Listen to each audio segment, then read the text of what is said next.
हमारी रहीम, आज हम बात करेंगे एक ऐसी लड़की के बारे में जिसका नाम अफशा था। मेरे जानने वाली थी। इंतहाई दर्जे की उसने अजियतनाक ज़िंदगी गुजारी।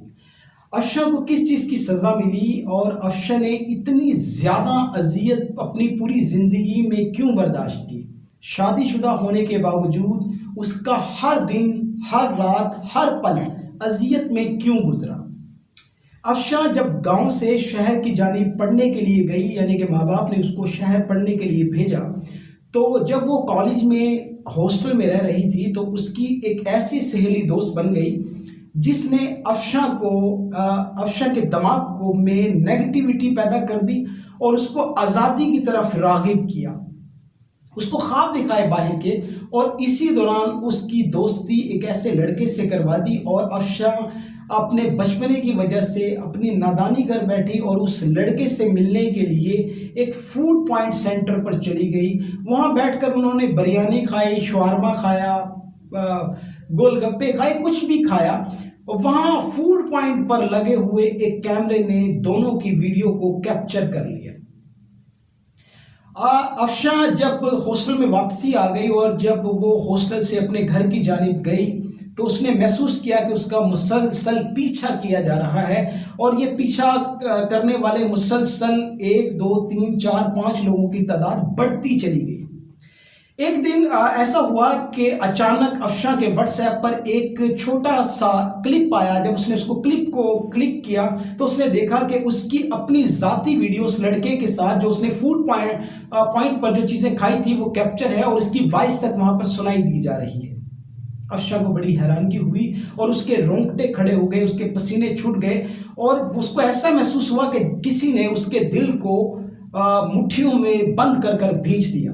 उसको उसी लम्हे महसूस हुआ कि उसके बाप की इज्जत चली गई, उसके भाइयों ने उसको मार दिया और वो इस कदर खौफजदा हुई कि उसको कुछ भी एहसास नहीं हुआ कि वो कहाँ पर है और क्या करने लगी है। अफशा के दिमाग में मुख्तलिफ सवालात पैदा हुए कि अब वो खुदकुशी कर ले, अपनी जान दे दे अपने बाप की इज्जत के लिए, अपने भाई की इज्जत के लिए, अपने ख़ानदान की इज्जत के लिए। कि उसी दौरान उसको एक कॉल हुई और उसको बताया गया कि अगर तुमने हमारी बात ना मानी तो तुम्हें इंतहाई दर्जे के संगीन नताइज भुगतने होंगे। अफशा इन सब के लिए तैयार नहीं थी। अफशा से ये गलती हो चुकी थी। अफशा उस राह पर नहीं चलना चाहती थी जिस राह के लिए वो साइबर क्रिमिनल उसको फोर्स कर रहे थे। अफशा एक ऐसी गंदी जिंदगी नहीं जीना चाहती थी, लेकिन वो सब कुछ हुआ जो अफशा नहीं चाहती थी।